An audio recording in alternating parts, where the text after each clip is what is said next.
Baik, bismillahirrahmanirrahim. Assalamualaikum warahmatullahi wabarakatuh. Perkenalkan, nama saya Rizika Raisa Pamekar dari Teknik Metalurgi dan Material dengan nomor NPM 2206056740. Di sini saya akan menjelaskan terkait konduktivitas ion pada polimer. Yang pertama yaitu mekanismenya. Nah, transport ion pada polimer itu terjadi melalui beberapa mekanisme utama yang memungkinkan ion untuk bergerak melalui matriks polimernya. Nah, mekanisme ini melibatkan interaksi antara ion dan juga rantai polimer, serta pergerakan ion dalam medan listrik ataupun gradien konsentrasi. Di mana yang pertama ada mekanisme hopping, di mana mekanisme hopping itu ion akan bergerak dengan melompat dari situs koordinasi ke situs koordinasi lainnya dalam struktur polimer. Dan yang kedua ada mekanisme Grotthuss ataupun relay mechanism, itu ion bergerak melalui jaringan ikatan hidrogen dengan memindahkan proton ataupun ion dari satu molekul ke molekul lainnya. Kemudian ada segmental motion, di mana ion itu bergerak melalui matriks polimer yang fleksibel dengan bantuan gerakan segmen rantai polimer. Kemudian ada mekanisme viscal flow, di mana ion itu bergerak melalui larutan polimer ataupun gel yang memiliki mobilitas tinggi. Kemudian yang kedua itu adalah aplikasi dengan kemampuan ion konduktif. Nah, pertama kita dapat mengaplikasikan sebagai baterai polimer ataupun polimer elektrolisis. Yang kedua ada fuel cell, ini adalah membran polimer konduktif proton yang digunakan dalam sel bahan bakar untuk memisahkan anoda dan juga katoda sambil memungkinkan transport proton. Kemudian ada sensor kimia dan juga biologi, itu dimana polimer ion konduktif itu digunakan dalam sensor untuk mendeteksi ion ataupun molekul tertentu. Kemudian ada superkapasitor, dan juga itu adalah polimer konduktif ion digunakan sebagai elektrolit dan sebagai material aktif dalam superkapasitor. Kemudian lanjut ke hal-hal yang dapat meningkatkan konduktivitas ion sebuah polimer. Yang pertama ada pengembangan polimer dengan gugus fungsional yang sesuai.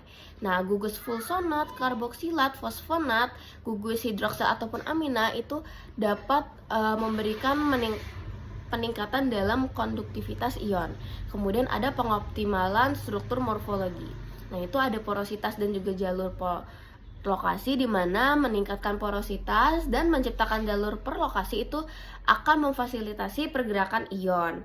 Kemudian ada kontrol kristalinitas, di mana mengatur tingkat kristalinitas untuk mencapai kesetimbangan antara kekuatan mekanik dan mobilitas ion. Kemudian ada penggunaan plasticizer ataupun pelarut, di mana menambahkan plasticizer untuk meningkatkan fleksibilitas rantai itu akan meningkatkan mobilitas ionnya. Kemudian untuk pelarut, menggunakan pelarut yang cocok itu untuk meningkatkan solubilitas dan mobilitas ion dalam polimer. Kemudian ada doping ion konduktif, di mana doping ini itu untuk menambahkan garam dalam bentuk asam maupun basa, itu akan meningkatkan konsentrasi ion dalam polimernya.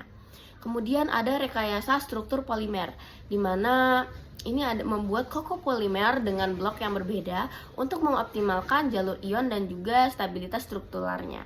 Kemudian ada tantangan pengembangan ion konduktif polimer material, di mana stabilitas termal dan juga kimia polimer itu harus stabil pada suhu operasional dan tidak terdegradasi oleh elektrolit ataupun ion yang dikonduksi.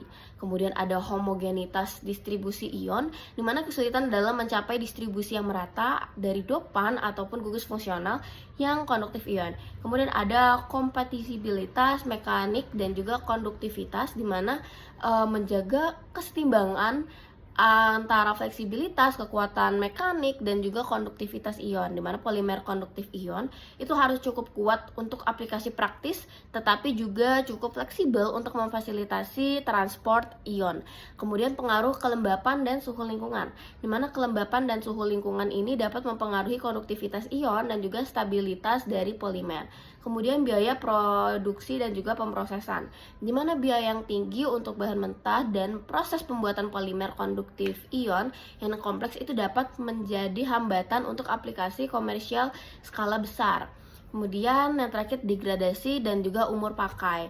Nah, memastikan umur pakai yang panjang dan mengurangi degradasi polimer selama penggunaan jangka panjang itu adalah tantangan terpenting untuk aplikasi energi seperti baterai dan juga fuel cell. Mungkin sekian dari saya, kurang lebih mohon maaf. Wassalamualaikum warahmatullahi wabarakatuh.